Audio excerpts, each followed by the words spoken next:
I'm in Deepwater, New Jersey. This is the end of the line for CA-11. I came down here for a reason. It's coming up.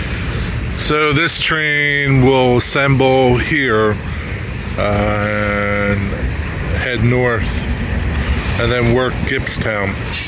This is DuPont down here.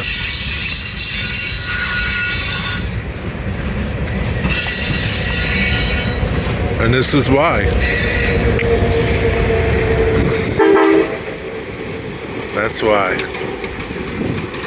SMS just redid that Reading unit at FP7, and they have another one that they're working on, and that's going to go up maybe to Camden and then get back on a train and interchange with the railroad of southern New Jersey, just like the steam engine did.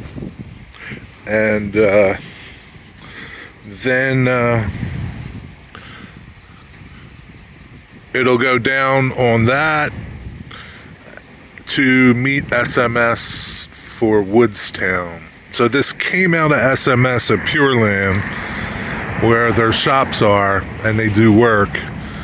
And it's kind of crazy the way it has to happen, because there's no direct connection from Pure Land to Woodstown. That's the problem. Anyway, he's going to hook back up to this train, and I'm going to chase him a little bit north.